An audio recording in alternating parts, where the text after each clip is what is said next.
It's Friday the 29th of May. It's 7 p.m. We've got a great show for you. It's iMagician Live.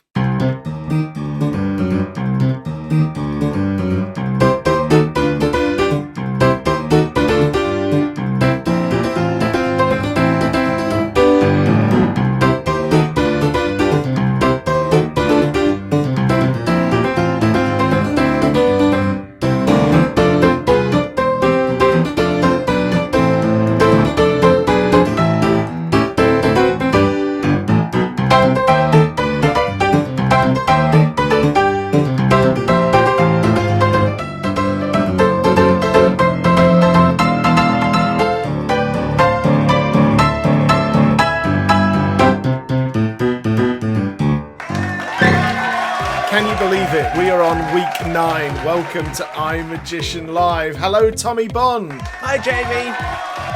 How are you, mate? I'm absolutely fantastic. How are you doing? Yeah, I'm good. How's that problem with the rodents in the roof? Well, the rodents in the roof has been an ongoing problem for a while. For those of people at home that don't know, I've got a recording studio out in the garden made up of 3 garages converted, which is really nice. For the last couple of years, I've had some inhabitants in the roof of some lovely squirrels, which I absolutely adore, but unfortunately they've done tremendous damage to the roof now, and it has to be fixed, which is not coming at a good time. But hey-ho, squirrels, what are you going to do? There we go. For our viewers at home, all of that was true, except the part where he said that he absolutely adores those squirrels. Yes. Adam! Adam, hello! Hello! Hello, how are you doing, mate? What's going on? All right, thanks, mate. Hey, I'm glad Tommy cleared that up, because for weeks I thought rodents in the roof was a euphemism. So I'm glad. I'm glad I know what that is now. Thank goodness it's not as bad as I thought. Yeah, all right, thanks, mate. This week's been editing, lots of editing on the computer, and practicing some new routines. Lots of time on the hands, you see. Oh, cool. And also we've got Nat here. Here's Nat. Hang on, let me just flip the camera over to Nat. Yes, we are live, and I've got to select the right part of the screen. Hello. Hello, world. How are you all? Yeah, we're doing okay. Everybody's happy to see you. We're happy to see everybody. We thank you for tuning in. Yeah, we thank you for tuning in. It really means the world to us that you've joined us again. What a great show we've got coming up this week. Adam, what do we have on the show this week? Well, this week we got the bad trick of the week, of course, and we've got Pete Matthews with a video segment too. He's going to be skipping whilst on the unicycle. Yeah, that thing from Pete is actually very funny. I've seen it. It's not a live bit, so it's going to come up in a moment. It's really good. And with some extra work by Mr. Bond as well, which the people that know will notice. Yeah, he is guilty. And Bond, what do we have coming up on the show this week? We're going to do something a little bit different this week. We're going to take you into our inner sanctum and take you behind the scenes of iMagician.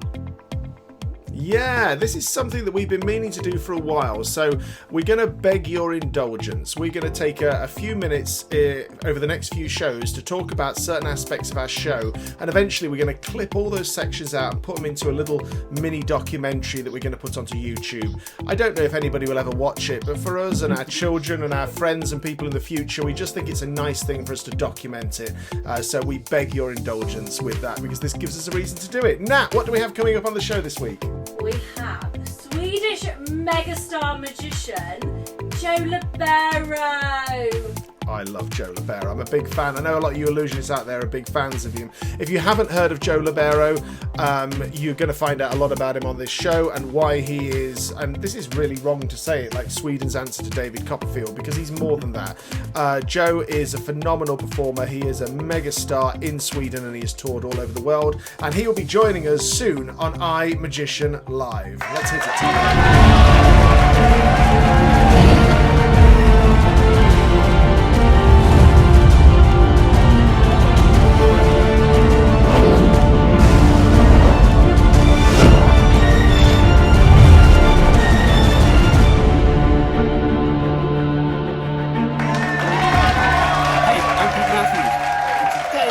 Show you something a little bit different. Have a skipping rope, have a unicycle, and I'm going to combine these two little beauties. So the idea is I'm going to be on the unicycle hopping up and down at the same time. Didn't hurt. At the same time as I jump rope. Now, I see what you're doing. I did a bit of skipping before in my time. Look at that. I know, right? Comes from my years of boxing. I used to be a boxer. I didn't. No, I did. I used to actually got disqualified from my first fight for using my head. Yeah, I didn't show up. Now that was an Ian Sludge Lee's joke. God bless him. Anyway, here it is. This is jump rope on a unicycle.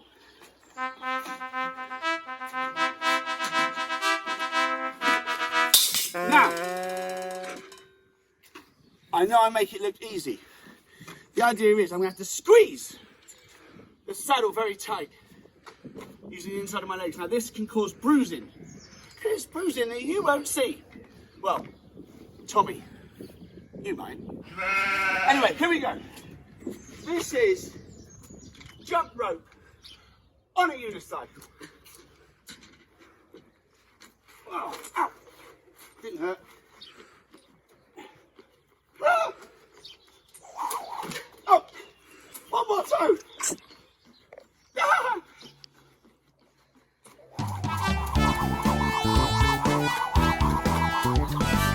Yes! Thank you very much. I'm Pete Matthews, once again, Jamie. Great show, as always.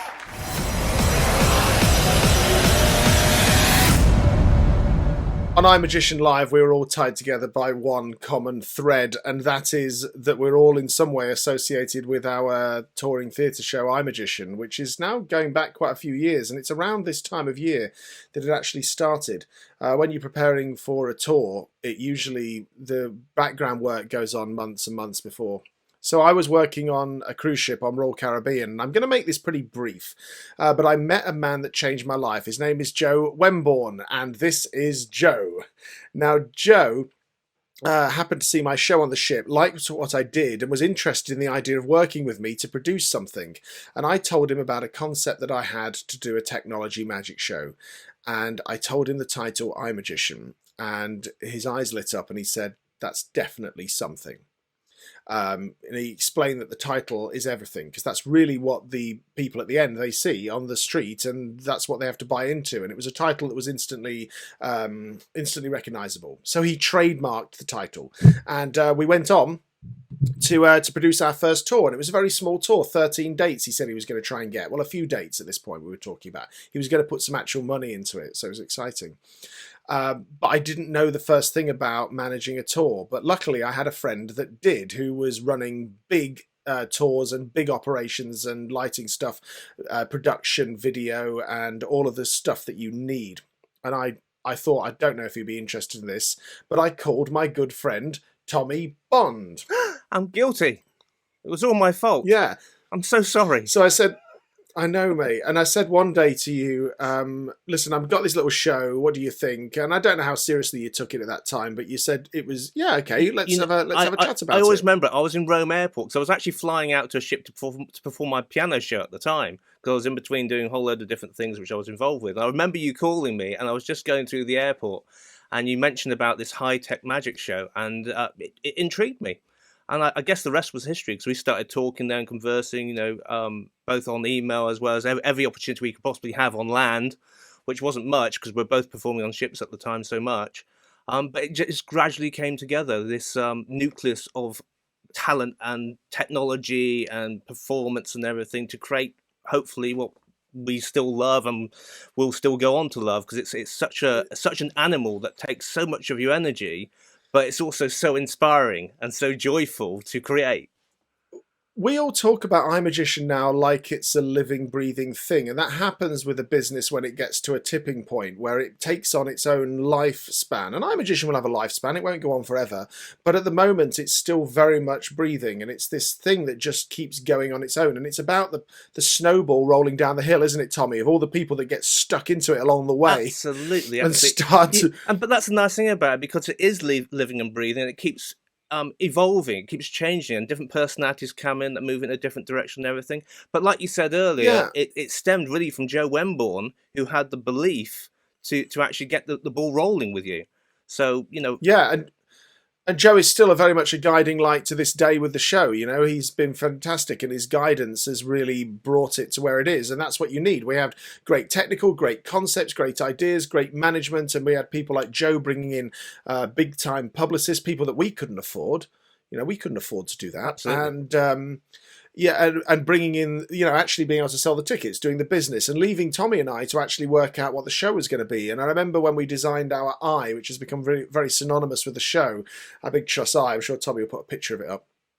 And this was something that really gave the show an iconic look. And our first show was just me. I had no other assistants on the stage. We had a guy called Matt Redmond, who helped us out bringing this stuff on and off. And also we had Subfrantic, that were a production company. So a big shout out to Steve Davis, Marcus Weatherly, and of course everybody that has come from Subfrantic across the years. Jeremy, Miles. I don't want to leave anybody out, so I'm not going to get into I mean, big really list of that. Subfrantic. I mean, it was more than a production company back then. I mean, they really held our hands on that first tour, and all those different theatres and everything, both, from the rigging and everything all the way through. They had the experience and the guys that could help with that. They were great.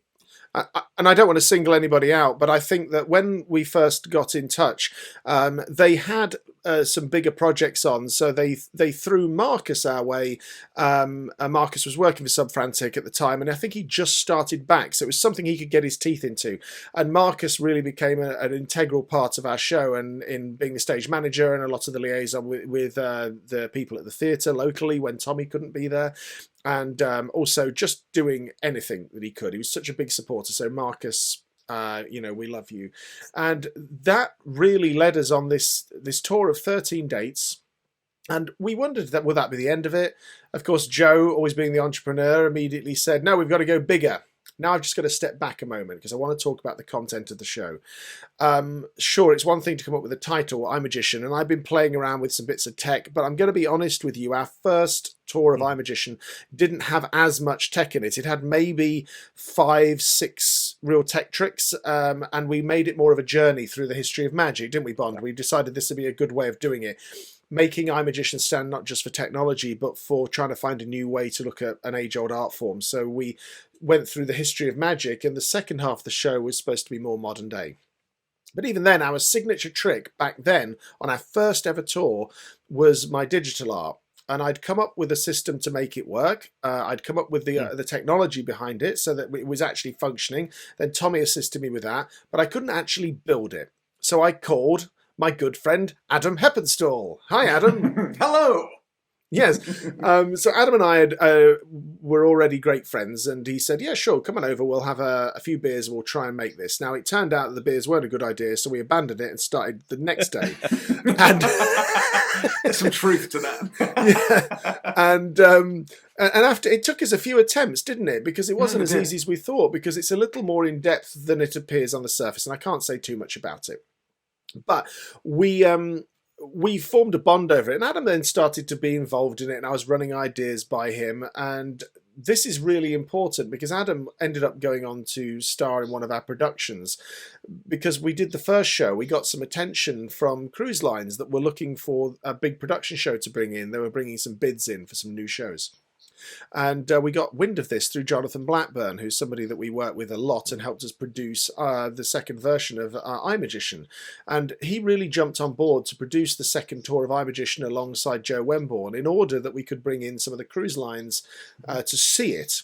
And that meant upping our game, which meant bringing in assistants, big illusions, and it also meant us designing something that was going to be a show-stopping effect. So we decided to create a hologram. Now, hologram technology was already around, wasn't it, Bond? Yeah, it was already around. But we had to find a way that we could do it economically and a way that we could tour it. And that was the hardest thing. So I'm not giving anything away here because our hologram worked on something called Pepper's Ghost. You can go away and look it up. It is not a magic trick. It's a display technology. So I'm not exposing anything, but it uses a massive, massive piece of glass, effectively. And to find a way of moving this around from venue to venue, there was a company that had come up with a system that could be used for corporates, but it was incredibly expensive. And the shiny surface that made the hologram possible used to be destroyed at every venue, which is fine, but you were spending 30 grand a gig. So I said, well, we can't do that. We've got to... we've got to find a way that we can take this thing from venue to venue. So I came up with a system that meant it could be folded and packed down, but it was still ginormous. So we took 2 trucks on that tour, and one truck had the hologram in it. Which we called the pig. we called it the pig, and it became known as the iPig, and we said it was Pepper's. It was Pepper's interactive ghost, or Pepper's iGhost, but it was actually just called the pig because it was a nightmare. Absolute nightmare. We used to spend most of the day rigging this thing, but we put it there because we wanted to install it on a ship, and we couldn't believe it when we won a contract. We were doing our second tour, which was our A theatre tour, and I want to come back to that the next time we talk about this, because that's its whole other beast, and there were some great stories that came with that, and I want to bring some of the protagonists into the show. The assistants and the stage management, and Marcus and Joe, and everybody's got a unique take on this when we decided to do an A tour, which we were really not prepared for. And we got this contract. We won this contract from a show we did at the Dartford Orchard Theatre, where Darren Brown opens a lot of his shows. And we won a contract to produce iMagic as the feature show on Celebrity Cruises, and it was the first of their new shows going in, a technology magic show. We called it iMagic because it was a potted version of iMagician, because it was only a 50-minute show. Mm-hmm. And we started the process of that. And the problem was I couldn't do it all because we already had the next tour going out. So we needed a magician. So who did we think of? Of course, Adam Heppenstall. And at the time, Adam, you were doing comedy magic, weren't you? You were cabaret, and you were doing TV still. That's right. It was a really strange. I remember when you phoned me, actually. I was living in London at the time. I was in Harrow shopping. And I'd only just got married that year. And it was a couple of months after we were married. So still kind of honeymoon period. You phoned me up and you said, well, originally it was going to be in Europe, wasn't it? And I was going to fly backwards and forwards every week to join the Celebrity Eclipse it was going to be on. That's right. And then we said, yeah, great, that sounds fantastic. I can work with that, a couple of days a week, going backwards and forwards. Then it changed to the Celebrity Summit in Puerto Rico, and I thought, well, that's a different game. You can't fly backwards and forwards from Puerto Rico each week. Anyway, I kind of almost wrote it off. And then my wife said, well, why don't I take a sabbatical? And we really thought about this and thought, well, that's the best honeymoon ever. So we ended up spending 16 months running the show on the Celebrity Summit, working 1 day a week, by the way, which was pretty awesome. I know. It was a fantastic deal for you, wasn't it, Adam? At the time, and it was also a time that allowed you to suddenly say, no, I'm going full-time with the magic. You stopped doing the TV, didn't you, and everything around the same time then? Yeah, I was full-time then. But yeah, kind of thinking like going between them both, flitting between them both. Yeah, Adam was a full-time magician, but he was also still doing some stuff on the shopping TV when they'd call. He'd go in and do a bit.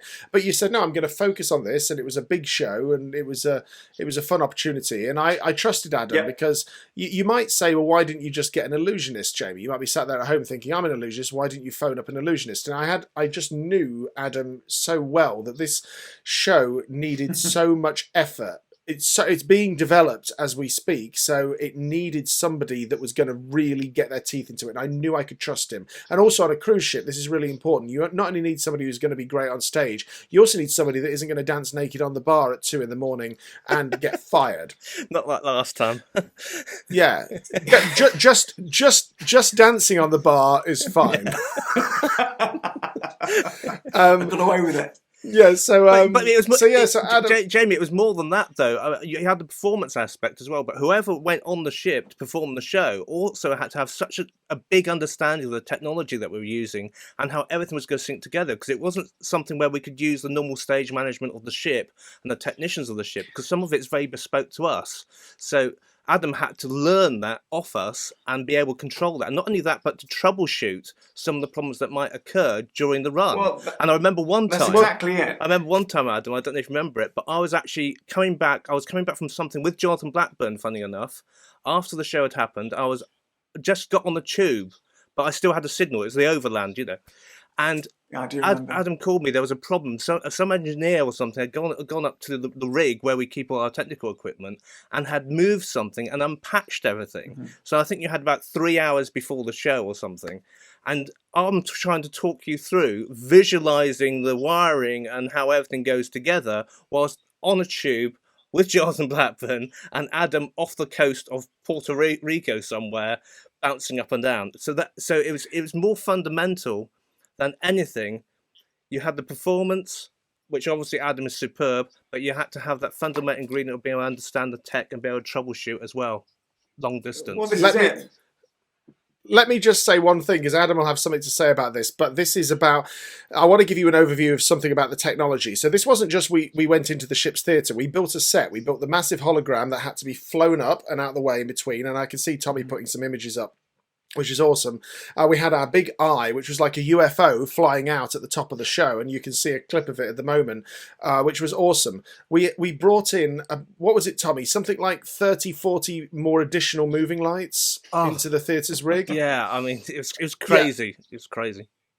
We decided not to make any money from the install budget. You know, we got paid, but we spent every penny. We wanted it to be as good as it possibly could be, and we ran the whole show ourselves because the ship's computer system that runs the shows wasn't good enough to run this level of technology. So we had to install our own system, which I can only describe. We had these Mac Pros in a rack, and it was like a nuclear core, wasn't it?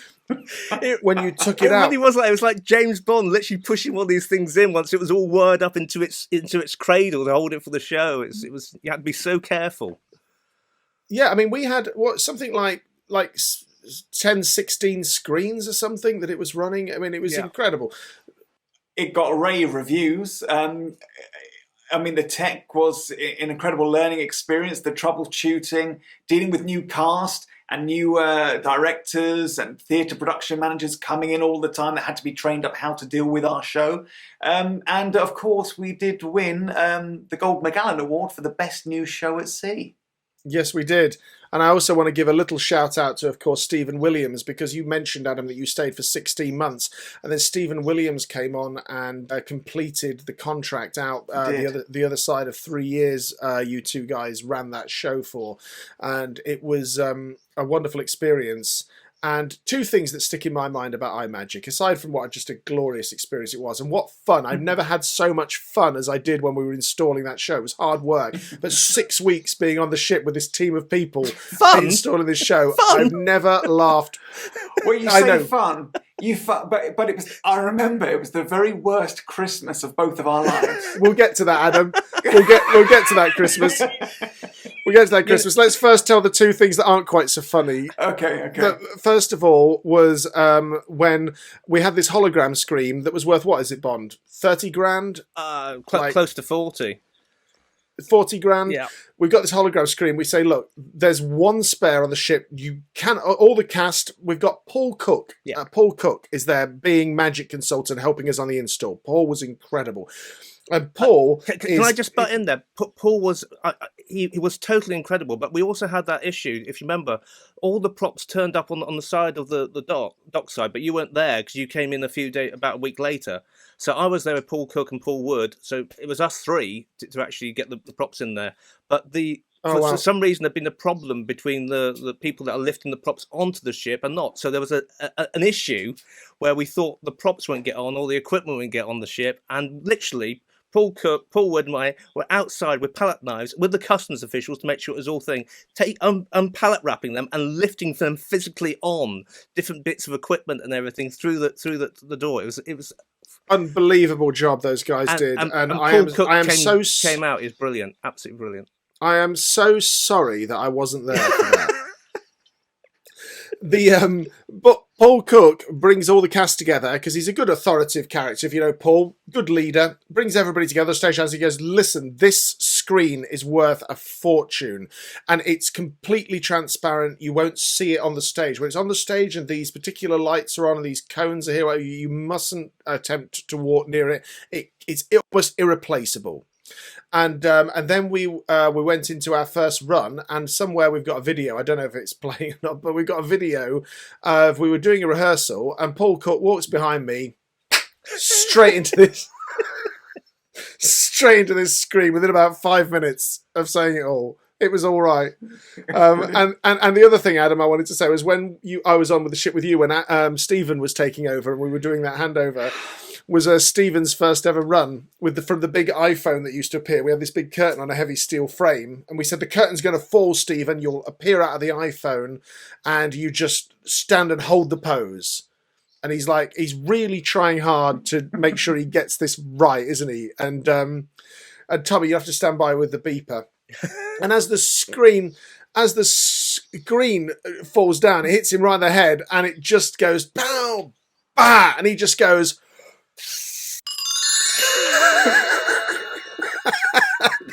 His head's bleeding.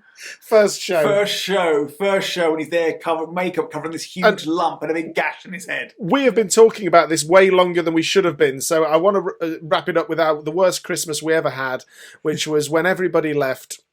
Everybody left, and it was just me and Adam there. We were the only ones left on the ship, installing the crew. All the installed crew had gone, and we decided we'd go out on Christmas Eve, and we just got absolutely trolleyed, didn't we? I mean, beyond. I don't think I've been that drunk since. We went to that specialty restaurant, didn't we? Put our suits on, and we just ruined Christmas. We were just so hungover and miserable and homesick, and un-Christmassy. It's the worst Christmas. We were sat in our pajamas on your bed, watching Father Ted. It was the worst Christmas ever, but an experience that will unite us all forever. And big thanks to Adam, because on his watch, on that time, the show did win the Gold Magellan Award for the best production show in the entire cruise industry. So it was a massive deal. And thanks so much to Adam. And we're going to be talking more about iMagician in coming episodes. But right now, take a look at this. Do you want to have a peek at bad trick of the week? Bad trick of the week, bad trick of the week. If it's bad magic that you seek, watch Bad Trick of the Week. He has amazed us every week, and tonight he's back. Adam Heppenstall with the Bad Trick of the Week. Thank you, Tommy. Okay, so let me show you something here.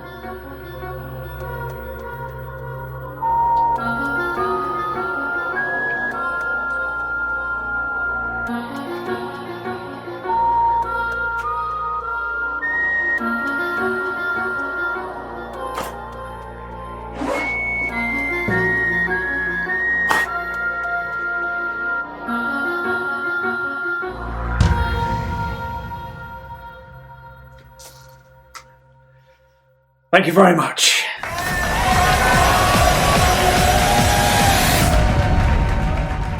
In 2017, I was lucky enough to be overnight in Stockholm, and I got to fulfill a lifelong ambition, and that was to see the superstar magician Joe Labero. I saw him in his show Magic World at Stockholm, and it blew me away. I didn't understand one word, but I've never had a better time at the theatre. This man is a megastar in Sweden and all over the world. He's toured to all four corners of the globe. We're very proud that he could spare some time, and he's actually performing tonight in Sweden. He's going to tell us all about it. Ladies and gentlemen, welcome to iMagician Live, the incredible Mr. Joe Labero. Hi, Joe. Oh, Jamie, thank you so much. What an introduction, huh? It's amazing.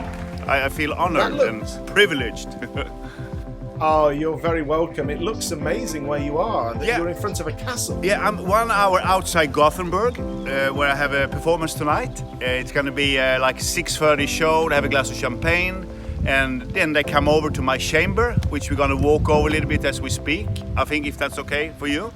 So yes. It's a little walk over here, but this is a nice environment here. I really like this place. It's very cool. I've been here before, and there's like 100 beds roughly around here. So it's like, it's 100 people, but tonight it's only 50 because the restrictions are like they are in the world 2020, as we all know about. Oh, Joe, it is incredible what you're doing, because in Sweden, if you don't know watching this show, they are not in full lockdown, so they are able to have gatherings. It's Of incredible. 50 people. Everything is in lockdown, I mean, all over the world, but still we are allowed from the government to have 50 seaters, 50 people in a venue, in a small, but they have to be very separated, of course. The distancing, it's very important, and we follow the rules, but people still need to.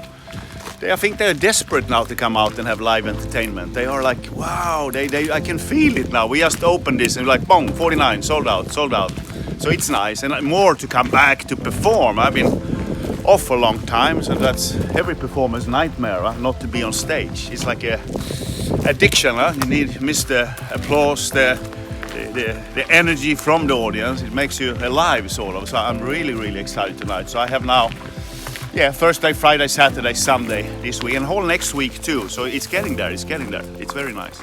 Yeah, you are such a natural performer and entertainer. I can tell that you really love it.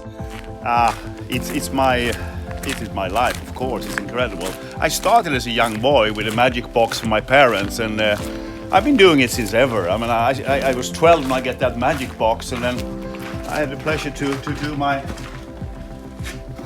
hobby as a professional now for many, many years. Now I bring you in here, Jamie. Please come in here to the chamber.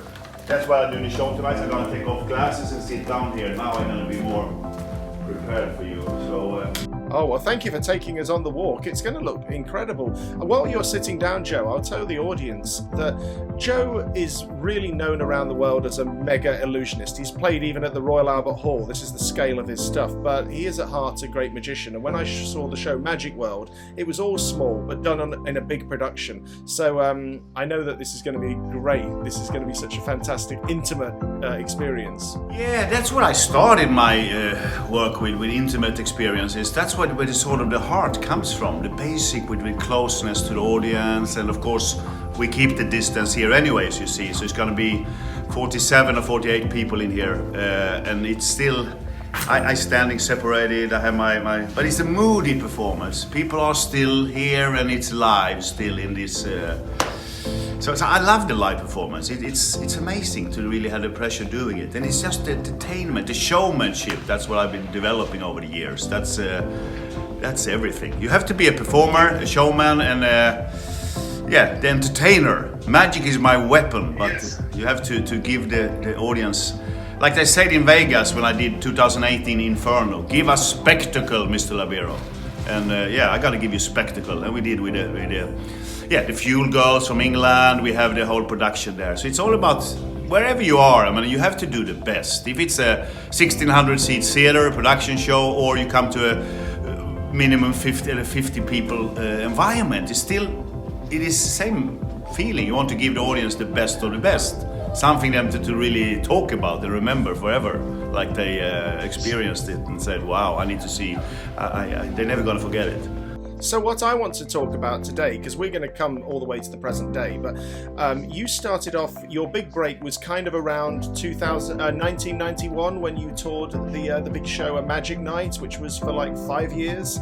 Was that when you started to go on that big scale? You can say that, yeah. I was 7 years a professional performer before. I met this Anders Broström. He was the director of the Burns in Stockholm. He just took it over, and he said, Mr. Labero, can you do a magic show at our new environment? And of course I can. I had a prospect ready. I had been to Vegas many, many times. I had my opening illusion with a motorcycle. I had my middle, the water levitation. I finished with a Harley Davidson disappeared and appeared in the audience. So up in the ceiling. So I had that production. This is the product. This is gonna cost lots of money. Are you ready to do it, guys? And I came up, and the whole board was sitting in that meeting, you know. And I said, this is gonna cost about $1 million. And I can see, well, okay, but give us 24 hours, they said. And then oh my God. I came back and they said, Mr. Labero, let's opening the show A Magic Night with the Friends of Las Vegas. That's what I call my assistants there. And it was an overnight success. 91, we did about 700 shows there. I did like Tuesday night, Wednesday, Thursday, Friday, Saturday, Sunday. It was 7 to 8 shows a week. And it was 1.5 years. Then we went to Norway with the Magic Night. I went to Monte Carlo, and then I went back to Stockholm again for 1.5 years. So it made my break sort of in showbiz, and it opened so many great doors with Scandinavian performances in theaters in Norway, Denmark, Finland, and of course Monte Carlo. And I started to get a name for myself. And then you went. And then you went to Australia. And correct. You had a record-breaking run. I had an agent in Paris, and it was on my birthday, July 28th. And she said to me, Mr. Joe Labero, we have a contract for you in the Gold Coast. I said, where is the Gold Coast? I had no clue. But it was, of course, in Australia. And I came to Jupiter's Casino. with 1 year contract, and I stayed there, extended, almost 3 years, Jamie. Couldn't believe it. It was a beautiful spot. 322 days of sun. I played golf with Greg Norman, and it was so nice there, the lifestyle. We lived in a beautiful apartment there on the other side, very close to the casino. And I don't know if you've been to Australia, but they are fantastic people. I mean, have a good surf this weekend. Have a good surf. Everyone is surfing. I never did that because it's very difficult. But I fell in love with the country, the people, the whole friendship there. They are so amazing. Come on, have a glass of wine. Relax, mate. Relax. So it opened after 3 years there, and I came back to Sydney later on. And so I lived 4 years in down under Australia, and a piece of my heart is still there. I love it. It's still very, very far away. Soon if you're traveling a lot, it's a long, long way to Australia. But if you go and live there and work there, it is wow. Have you ever stayed in one country for more than 5 years? Because every time I've seen you, you always live in, like in Singapore, in Las Vegas, in Australia. Yeah, that's a good. No, I think I have that nomad in my body. So I love the movement, you know. And our daughter Nicole, she's born 2008 in Sweden, but basically she never lived in Sweden. So we also said, during the circumstances right now, in January we moved back after 2 years in Vegas, sort of to Stockholm. In the middle of the city where we have an apartment, and it feels very nice right now to be back there, and for her to practice her Swedish, writing her Swedish.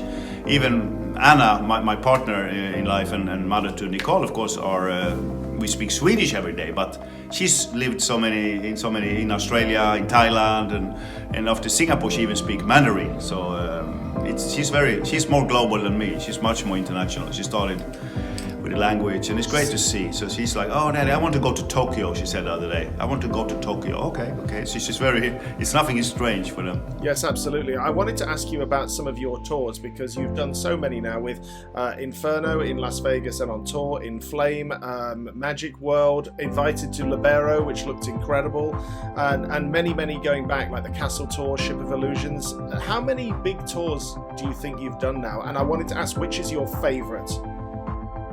That's a good question. It's all been, I mean, it's different. If you look back now, I mean, I think, I don't know. The Inferno was really the production value in that, with the fire, the danger, the excited rock feel, the music and the settings, the lightings and all the pyrotechnics. It was a lot of, but also I did a show, which you didn't mention there, in Singapore, which called Encanto.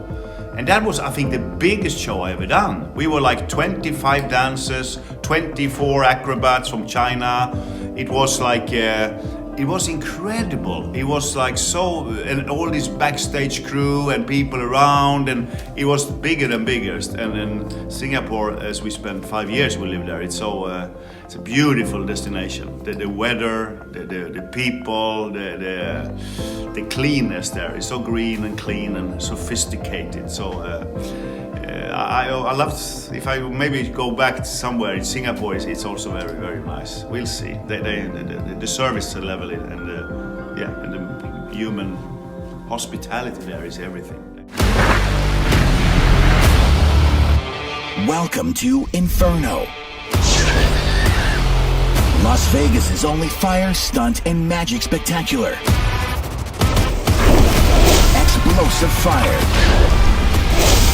death-defying stunts, and jaw-dropping illusions. Get the hottest ticket in town and experience Inferno for yourself.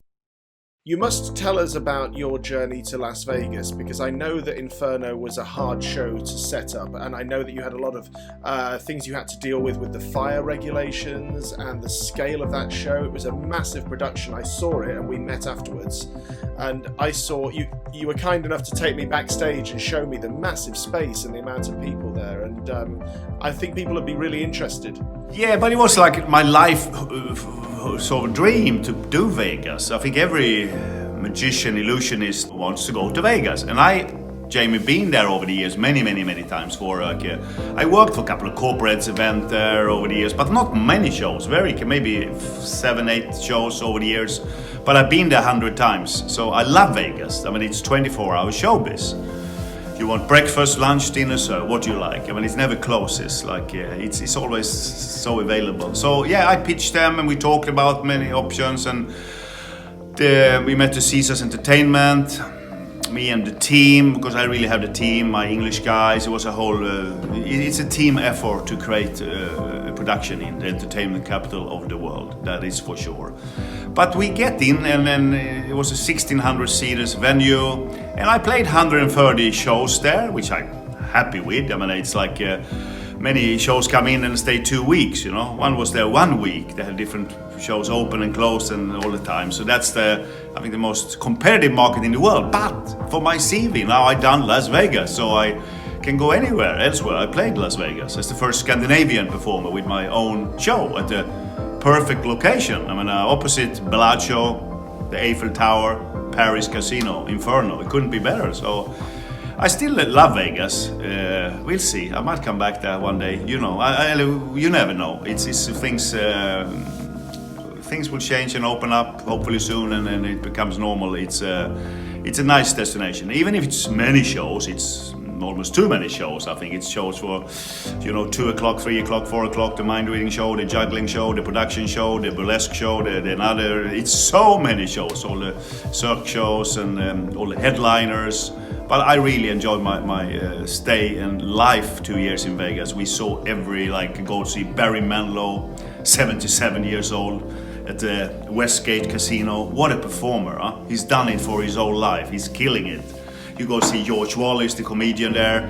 Very nice. They had Jan Kramer, the lady magician. I mean, there's so many options there. You go over and see Donnie Marie Osmond at the Flamingo Hilton. It's everywhere. Backstreet Boys played beside us, just to the left there, where we Paris here, and you go out. You had Planet Hollywood, and then it was Lady Gaga, MGM. I've never seen so many shows. It's like Paul McCartney on T-Mobile Arena. It's a big mecca for entertainment. It's incredible, and I think that you will go back, because your style of performance is perfect for Las Vegas. You're really great at getting the crowd revved up. A lot of people, they try to play it back a little bit, but you're incredible at getting into the audience and the emotion. You spend a lot of time in the audience exciting them, and I loved it. When I came to see your show Magic World, it was incredible, because I didn't understand one word, but I loved it because you had such energy. Thank you, Jamie. But that was really because I told my story in Magic World. I liked that because we had a setting. I always give a production, It was like a bookshelf. It was different. It was a nice gray tone, dark bookshelf behind me.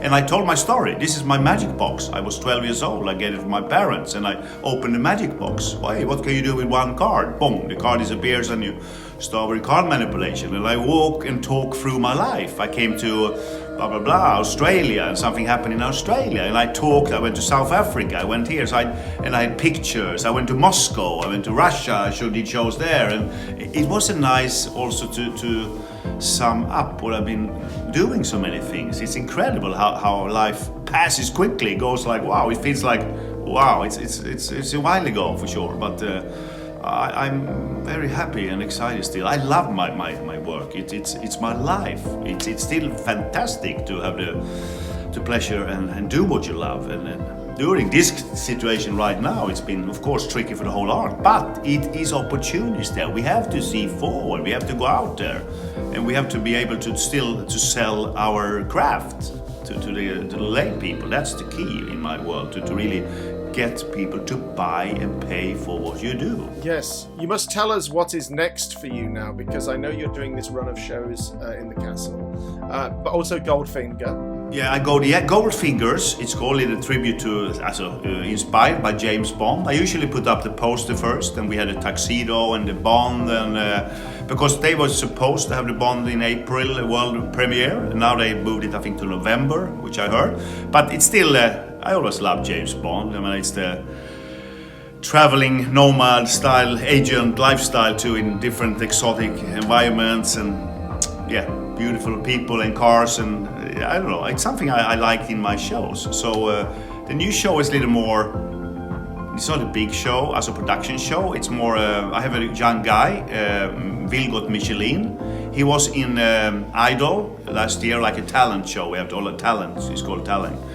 You know, like America's Got Talent, English Got Talent. He was up in the semi-finals. Yes. So he's a 13-year-old boy, and I take him as my apprentice in the show. And we was, we was trying out a tuxedo. We had a bow tie, and I had a dry martini. He had some orange juice. So we had to get. So it's a nice little. He's my sort of. Come on, Vilgot, can you please get my water from India? Yeah, good, thank you. And we incorporated. We rehearsed that show, like, we were just on the way to be started, but then this, the virus came up, as we all don't need to talk about, but then we moved the show to September 11 now. September 11, that's a strange date, but that's where it's supposed to open in Stockholm, and it's called Hamburger Bus. It's a dinner show venue, which have been 3 shows before. I had one white show there, everything was white. My butler Albert from Australia in a white suit, and we had a white pigeons, and it was really stylish. I've never seen any show like that. And then I did Invited to Labero, the Asian monastery with all the monks. I have Jérôme Murat, the statue from Lido in Paris, which is an amazing act. I love that act. The head goes off and it levitates, and it happens the most fantastic things. So it was like strange characters in that show, and aerial acrobat, and a lady played cello. That was also one of my really, we spent a lot of time with Invited to Labero show, with the music was special written, and it was really Harry Potter, I mean, Gothic, the monks there, but a little more Tibetan, Asian monastery feeling. But I love that concept, and that show still is so suitable for any environment, and it made sense all the way through. It was a production show, it was magic, it was illusions, it was lighting, it was a beautiful monastery. You can open the doors, close the doors, and it becomes so much more when you make theatrical magic. I think that's what we need to. Card magic is fantastic. I don't criticize what others do, but it's very many cardistry out there on YouTube, and cards.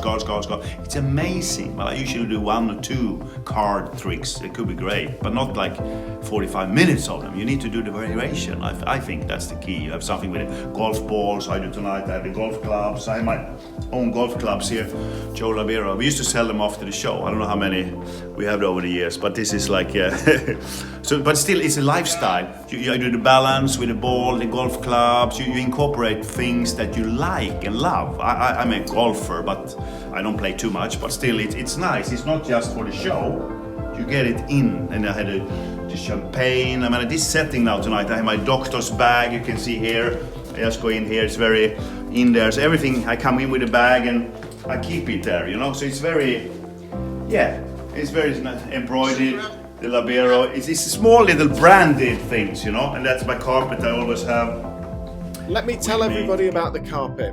I must tell everybody about this. So I come to see the show Magic World with my friend Jeff Stevenson, if you're watching, and we came backstage afterwards. You were kind enough to invite us to your green room, and everywhere backstage and throughout the whole theatre, this is the only show I've ever seen that is touring that he changes the carpets in the theatre to Labero. It is pure class. Everything that you do is complete class. It really is. No, but thank you. No, but that theatre you came to, there was a sort of reopening of that old Vasa theatre is called, but it was very nice, that English style theatres you have in England, but very gold and red, but still newly renovated, and it was perfect size venue for magic. I mean, not too big. I think it's about 500 seats there, but it's still intimate enough, and I think that's the key today. To keep that, and I think I see where it's going now, the next years. I think it's back to more intimate magic, close up, entertainment. I mean, you do like projection mapping. We need to follow the 2020 style with the music, and to really keep up the magic alive and updated. So we change it all the time and keep it like fresh. Even the numbers can be there, but you repack it a little more sophisticated, and also lift our level. That's my mentor always said, come on, you need to sell as a showman. You need to lift your act up to a great level. And he taught me so many good tricks about that, and things that is not magic. It's good to learn basic routines. You have to have all that in you, but it's also the showman. entertainer. You have to have, I think I tried every illusion in the book. In my warehouse in south part of Sweden, I have lots of illusions. I really never sold anything. I have like the Blade Runner 7-ton saw, the jet engine, of course, the table of death, and I have so many other cool things, the car appearance, levitation, and I love that over the years. But I still see the future is more intimate closeness, I think. But it's up to everyone. I think so too. Yeah, because the production costs too of all these big shows, it's getting crazy. You need to be very show business. It's a work by itself to really look after that and keep it rolling all the time. It's a tricky business. It's fantastic. But still, I love what I do. But you need to be creative, and I done it. I can't even count how long now professionally, because I started when I was 20. So I'm now, I done it. My God, there's many years.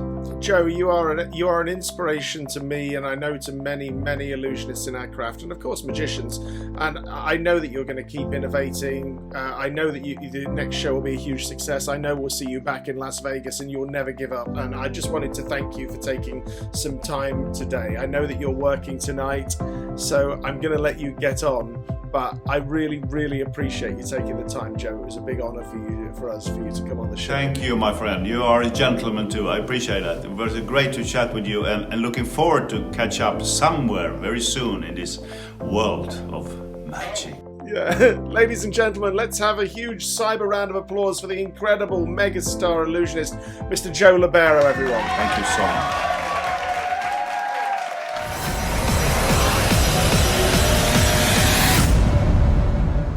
What a great week it's been, everybody. Thank you so much for tuning in.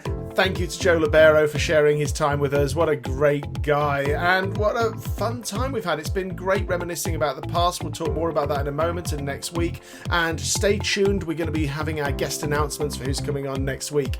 As always, please follow our friends. Look up on social media, Adam Heppenstall, Tommy Bond, NATALIA Love. We really appreciate you doing that for us. And also check us out on YouTube. There is hidden content on YouTube, stuff that didn't make it into the show, and some bonus features and some extra interviews and things. We've been trying to tidy up our YouTube channel. I never really paid a lot of attention to it. I'm really bad in this time, but we used to load videos on there and promote them for various shows, but never really dealt with the content. So we've been putting some real effort into our YouTube channel, and I'd love it if you would head over there and subscribe to us. You know you want to. It has been a fantastic week. Bond, did you enjoy the show? Oh, it's been a fantastic show. Really enjoyed Joe Labero. Absolutely brilliant. Very interesting. Yeah, it's hard not to like that guy. He is phenomenal. Adam, did you enjoy the show? Please say yes. Mate, brilliant once again. No, I had a great time. And also, it's nice to reminisce as well and talk about the old days of putting iMagic together for the ships. It was fantastic. Fantastic times. Great photos, great times. So, I can't wait to talk more about that next week. Yeah, it really was great. Nat, did you enjoy the show? I always enjoy the show. It's my Friday night. It's I know. A bit of normality, you know. I was saying it gives us some kind of motivation to know what day of the week it is, because the fact that it is Friday, I can tell what the other days are, because I start to panic when we get to when we start to get to Wednesday. I start to panic that this is coming up again. It has been great fun, everybody, but for now it is goodbye from us. So Mr. Bond, goodbye. Goodbye. And Adam.